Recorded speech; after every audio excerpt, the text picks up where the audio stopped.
السلام علیکم ورحمۃ اللہ وبرکاتہ۔ آج الحمدللہ تیسرے پارے کا نصف سے لے کے ثلاثہ تک کا خلاصہ آپ کے سامنے پیش کرنے جا رہا ہوں۔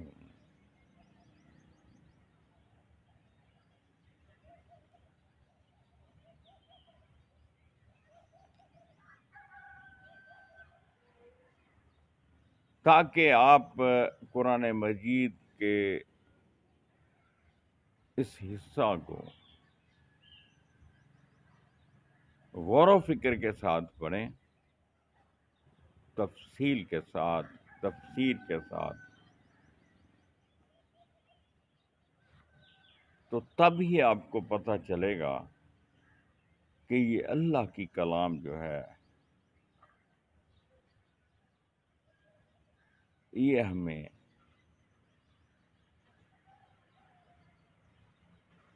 کیا کیا حکم دیتی ہے،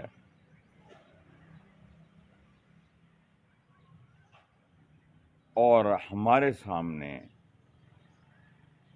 جو بھی قرآن پاک میں واقعات اور مثالیں پیش کی جاتی ہیں وہ انسانوں کی رہبری اور رہنمائی کے لیے ہیں، اور بار بار اللہ تبارک و تعالیٰ اپنی پاک کلام میں اپنے بندوں سے مخاطب ہو کر یہ کہتا ہے کہ آپ غور و فکر کیوں نہیں کرتے۔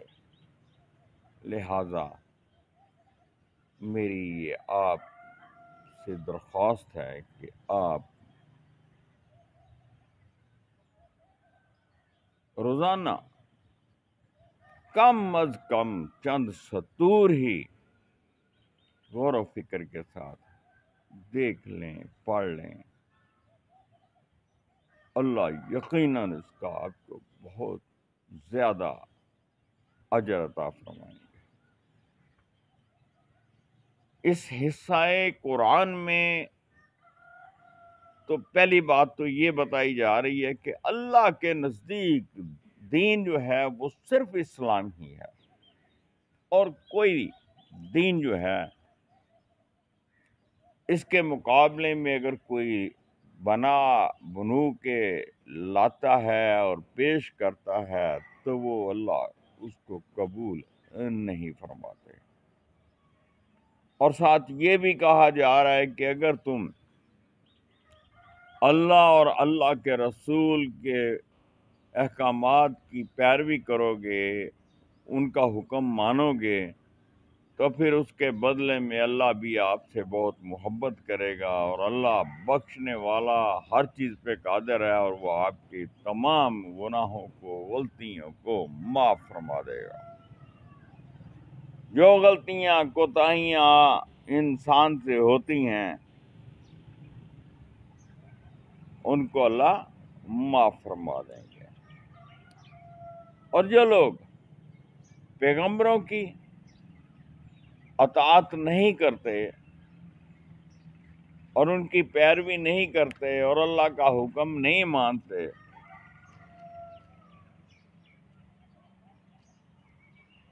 تو اللہ تبارک و تعالیٰ اپنے پیارے نبی حضرت محمد مصطفیٰ صلی اللہ علیہ وسلم سے فرماتے ہیں کہ تمہارا کام تو بس پیغام پہنچا دینا ہے، اس کے بعد تمہاری کوئی ذمہ داری نہیں ہے۔ ان کے جو انکار کرنے والے ہیں ان کے اعمال غارت ہو جائیں گے، اور وہ دن برپا ہونے والا ہے جس دن سب کیا دھرا ان کے سامنے لا پیش کیا جائے گا۔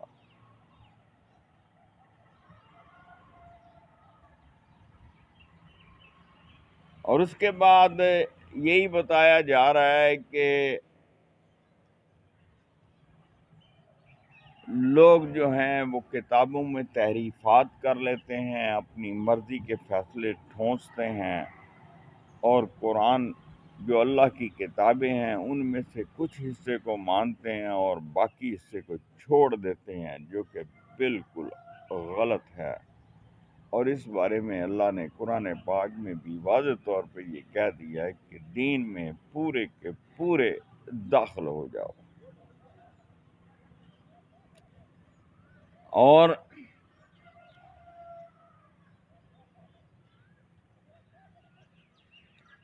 یہ اللہ ہی کے اختیار میں ہے کہ وہ جس کو چاہے حکومت دے اور جس سے چاہے حکومت چھین لے، اور جس کو چاہے عزت بخشے اور جس کو چاہے ذلت، اور وہ ہر چیز پہ قادر ہے۔ وہ جس کو چاہتا ہے اس کا رزق بڑھا دیتا ہے۔ اور پھر اللہ تبارک و تعالیٰ اس حصہ قرآن میں وہ فرماتے ہیں کہ میں نے ذرا یاد کرو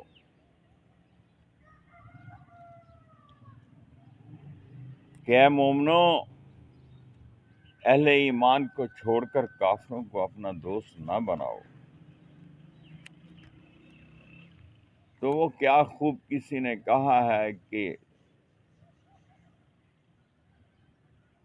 دوست کا دوست دشمن، دوست کا دشمن دشمن، اور دوست کا دوست دوست ہوتا ہے۔ تو لا محالہ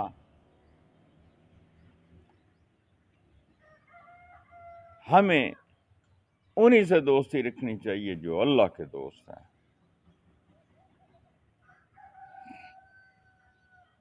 اور اگر کوئی اس سے ہٹ کر فیصلہ کرتا ہے، اس سے ہٹ کر چلتا ہے، تو وہ خود اپنے آپ پہ بھی ظلم کرتا ہے، اور اللہ کی نافرمانی کر کے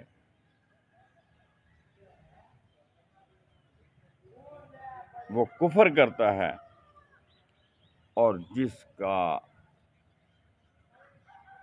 بدلہ اسے جلد یہ بدیر ضرور مل جائے گا۔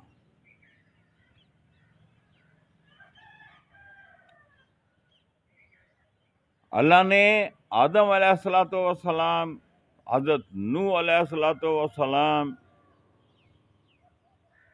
اور آل ابراہیم علیہ الصلوۃ والسلام اور آل عمران علیہ الصلوۃ والسلام کو تمام دنیا پر ترجیح دے کر پیدا کیا۔ اللہ سب کچھ سنتا اور جانتا ہے۔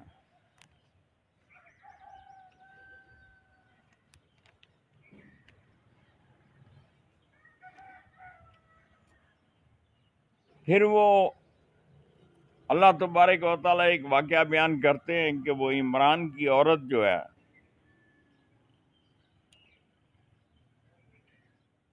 اس نے کہا کہ اے میرے پروردگار، میرے پیٹ میں جو بچہ ہے نا، یہ اس کو میں تیری نظر کرتی ہوں اور اس کو تیرے سپرد کرتی ہوں،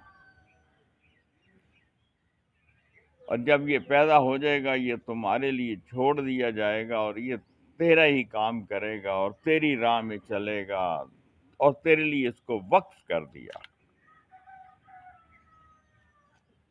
تو جب وہ پیدا ہوا تو وہ لڑکی تھی۔ تو پھر اللہ سے مخاطب ہو کے کہا کہ یا اللہ، یہ تو لڑکی پیدا ہوئی ہے، اور لڑکا لڑکی کی طرح تو نہیں ہوتا، لہذا میں اس کو تیرے حضور پیش کرتی ہوں، تو اس کو قبول فرما لے۔ اللہ نے اس کو قبول فرما لیا،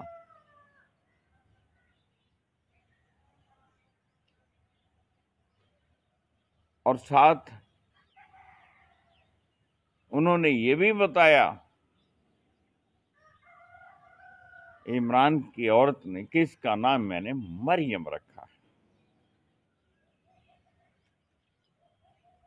اللہ نے اس کو عزت بخشی، اس کو بزرگی بخشی، اور اس کو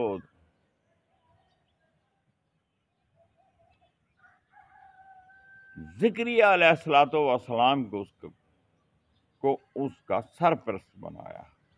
اور جب کبھی ذکریہ علیہ الصلوۃ والسلام اس کے حجرے میں جاتے تو وہاں پر طرح طرح کے کھانے وغیرہ دیکھتے تو پوچھتے کہ مریم علیہ الصلوۃ والسلام یہ کہاں سے آیا؟ تو وہ کہنے لگی یہ میرے اللہ کی طرف سے آیا ہے، وہ جس کو چاہتا ہے بے حد و حساب رزق دیتا ہے۔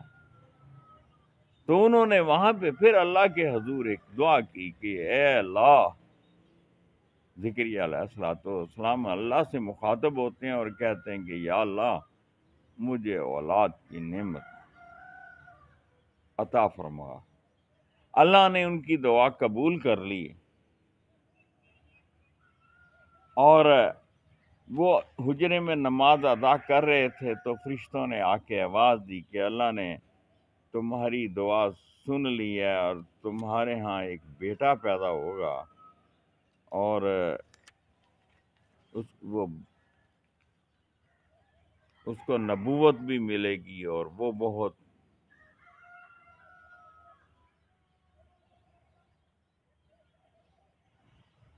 تو وہ بڑے حیران سے ہوئے، اور انہوں نے کہا کہ اللہ میں تو بوڑھا ہو چکا ہوں اور بیوی میری بھانج ہے، یہ کیوں کر ممکن ہے؟ تو اللہ نے کہا کہ جو اللہ فیصلہ کرنا چاہتا ہے تو بس اتنا ہی کہتا ہے کہ ہو جا تو وہ ہو جاتا ہے۔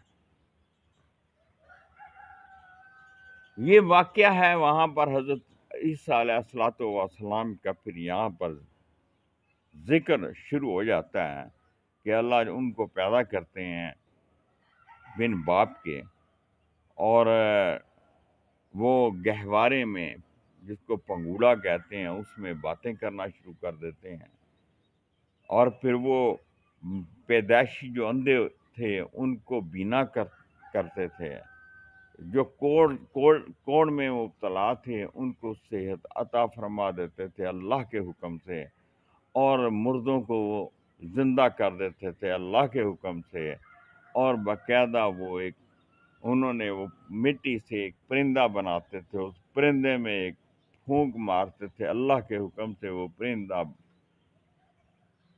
بن کے اڑ جاتا تھا۔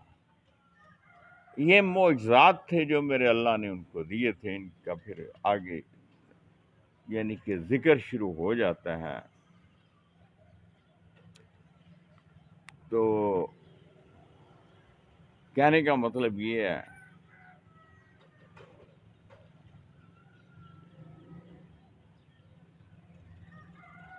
اس کو جب تک ہم خود غور و فکر کے ساتھ نہیں پڑھیں گے، نہیں دیکھیں گے، ہمیں صحیح سمجھ نہیں آئے گی۔ ہمارے پاس تو اتنا وقت بھی نہیں ہے کہ ہم کوئی آدمی اگر ہمیں قرآن کی کوئی آیت سنا دے یا حدیث مبارکہ کا کوئی ٹکڑا ہمارے سامنے پیش کر دے تو ہم اس کو غور سے سن لیں۔ ہم تو 1-2 منٹ کی بات سننے کو تیار ہیں، اگر کوئی ذرا سی لمبی 5-10-15 منٹ کی کوئی اگر تقریر ہوتی ہے تو وہ ہم سننا گوارا بھی نہیں کرتے۔ ہمارے پاس اتنا وقت ہی نہیں ہے۔ اللہ کے بندو، یہ سب کچھ تو اللہ کا ہے، یہ زندگی اللہ کی، یہ وقت بھی اللہ کا، یہ تمام نعمتیں جو آپ ہمیں عطا کی ہیں میرے اللہ نے کی ہیں، یہ سب تو اللہ کی ہیں۔ ہم تو خالی ہاتھ آئے تھے، خالی ہاتھ چلے جائیں گے۔ بس ہاں ایک چیز ہمارے ساتھ ضرور جائے گی، وہ ہوں گے ہمارے اعمال۔ رائی برابر یہ ہم کسی کے ساتھ نیکی کی ہوگی تو اس کا بھی ہمیں اجر مل جائے گا، اور رائی برابر اگر ہم نے کسی کے ساتھ زیادتی کی ہوگی، برائی کی ہوگی، تو اس کا بھی بدلہ ہمیں مل کر رہے گا۔ اللہ تبارک و تعالیٰ آپ کو ہم سب کو اپنی حفظ و امان پناہ میں رکھے۔ اپنا خیال رکھیے گا، دعاؤں میں یاد رکھیے گا۔ بہت بہت شکریہ۔ فی امان اللہ۔ اللہ حافظ۔